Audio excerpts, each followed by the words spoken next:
U.S. banks are a top holding in the fund. She also was covering banks as an analyst back in 2008. That's the question. How systemic is it? Yes, in my mind, this is a completely different situation than what we dealt with in 08, 09 with regards to it being systemic. So, Credit Suisse already had a confidence problem from Q3 to Q4. They lost 40% of their assets, and they had that material weakness, and it's just not a good time because of Silicon Valley Bank and the bank run to be in the headlines as a bank having trouble. And then today, with their number one shareholder saying that they're not going to give them any more capital, they said absolutely not.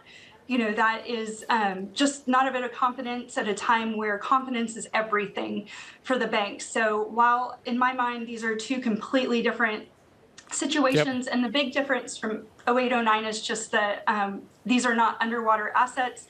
The capital and liquidity ratios are just fine at Credit Suisse. Confidence really matters. Larry Fink was talking earlier. He says cracks, though, are starting to appear, Lauren, in the financial system, and we're going to see a sort of slow-rolling crisis. Is that possible here? Is that what we're in the early innings of here? Yes, with as quickly as the Fed has raised rates over the last year, it makes our system more vulnerable to something breaking. And so that is exactly what we're seeing. So we're seeing, now more in the regional banks that weren't given as many provisions during Dodd-Frank and Volcker and all of that. They're probably going to need a lot more regulation. So I would expect that in the coming years. But, I think that Credit Suisse is a completely different situation than what we have going on here in the U.S. And if the regulators can step in the EU and provide some confidence, then I think things can simmer down. What would that, you think, look like? As an investor, what would be the signal for you? Because you're saying the capital liquidity ratios are okay, but then they're okay till they're not, right?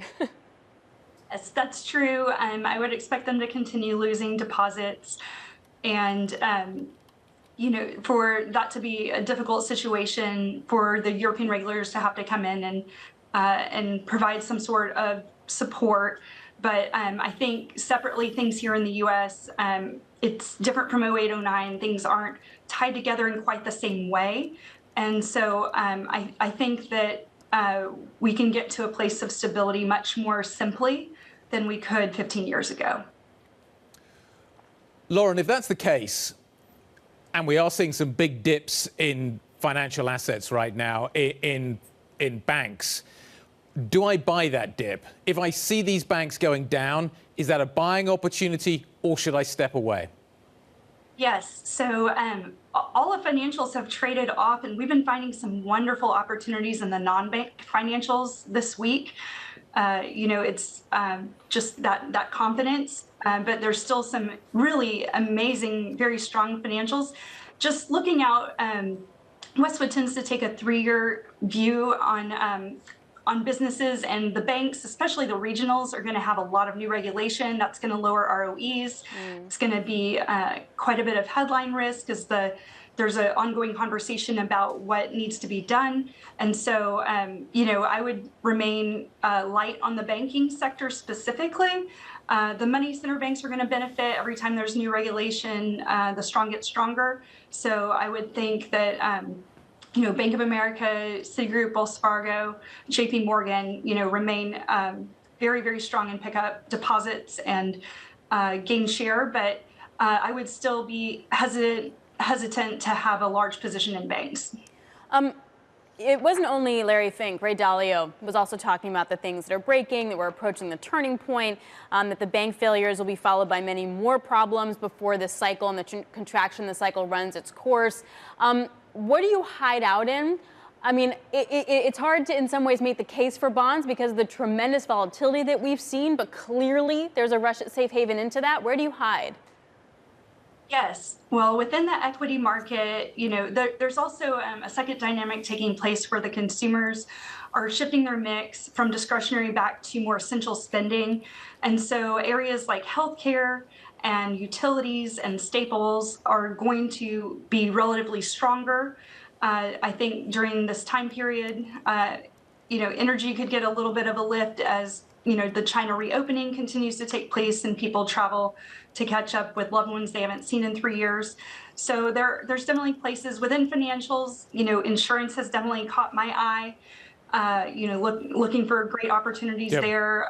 Selectively, the alternative investment managers are going to pick up assets and be able to probably have some very opportunistic deals ahead of them.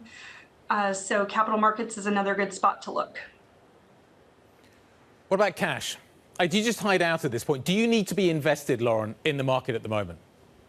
Depends on who the client is and their very specific needs. Cash may be appropriate for some. It depends. Every situation is very specific, but in some cases, equity markets exposure is not appropriate. So it just is client by client, but many clients need some equity exposure, and that is where I would invest if that's the case.